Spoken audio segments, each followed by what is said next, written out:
Hello dears, ഇന്ന് നമ്മൾ ഈ വീഡിയോയിൽ പറയുന്നത് സൗദി അറേബ്യയിലെ ട്രാഫിക് പിഴ എങ്ങനെ ചെക്ക് ചെയ്യാം, നിങ്ങൾക്ക് തെറ്റായ രീതിയിൽ ലഭിച്ച പിഴകൾക്ക് എങ്ങനെ അപ്പീൽ നൽകാം എന്നാണ്. എല്ലാവരും ഈ വീഡിയോ സബ്സ്ക്രൈബ് ചെയ്ത് സപ്പോർട്ട് ചെയ്യണം. അതിനായി നമ്മുടെ അക്ഷർ ഓപ്പൺ ചെയ്യുക. അറബിയിലായിരിക്കും നമ്മൾ ഓപ്പൺ ചെയ്യുമ്പോൾ കാണുന്നത്. അത് മുകളിൽ ക്ലിക്ക് ചെയ്ത് ഇംഗ്ലീഷിൽ ആക്കാം. ഇതുപോലൊരു പേജ് ഓപ്പൺ ആയിട്ട് വരും. അതിൽ ഫസ്റ്റ് ഓപ്ഷനായ അപ്ഷീർ ഇൻഡിവിജ്വലിൽ ക്ലിക്ക് ചെയ്യാം.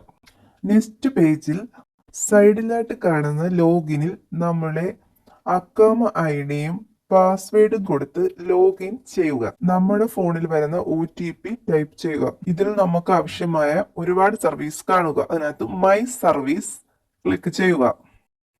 അതിൽ സെക്കൻഡ് ഓപ്ഷനായ ട്രാഫിക് സെലക്ട് ചെയ്യുക. ഇതിൽ ഡിസ്പ്യൂട്ട് ട്രാഫിക് വയലേഷൻ ക്ലിക്ക് ചെയ്യുക.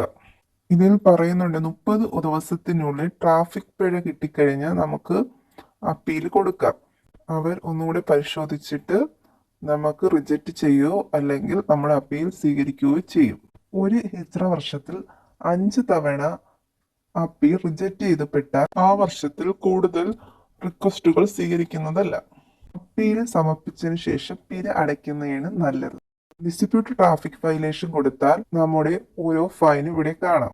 അപ്പീൽ ചെയ്യാൻ ആഗ്രഹിക്കുന്ന പ്രത്യേക പിഴ ഏതാണോ അത് തിരഞ്ഞെടുത്ത് ഓപ്പൺ ചെയ്യുക. പേജിൽ നമുക്ക് എന്നാണോ ട്രാഫിക് കിട്ടിയ ഡേറ്റ്, ടൈം, ഫോട്ടോ ഉൾപ്പെടെ കാണാൻ സാധിക്കും. താഴോട്ട് സ്ക്രോൾ ചെയ്യുമ്പോൾ അപ്പീൽ ചെയ്യാനുള്ള കാരണം സെലക്ട് ചെയ്ത് കൊടുക്കുക. ഡിസ്പ്യൂട്ട് റീസൺ ഉള്ളതിൽ സെലക്ട് ചെയ്ത് കൊടുത്തിട്ട് നമുക്ക് താഴെ വന്ന് നിങ്ങളുടെ വയലേഷൻ കാരണം എന്താണ് അത് ടൈപ്പ് ചെയ്ത് കൊടുക്കുക. നിബന്ധനകളെല്ലാം വായിച്ചതിന് ശേഷം എഗ്രി ചെയ്തു submit violation for dispute select ചെയ്യുക. എല്ലാം വായിച്ചു നോക്കി ക്ലിയർ ആണെങ്കിൽ കൺഫർമേഷൻ ഡിസ്പ്യൂട്ട് കൊടുത്ത് നമുക്കിത് സമർപ്പിക്കാവുന്നതാണ്. 10 ദിവസത്തിനുള്ളിൽ നമുക്ക് ഇതുപോലെ കയറി നോക്കിയാൽ ഇതിന്റെ ഫലത്തെ കുറിച്ച് അറിയാൻ കഴിയും.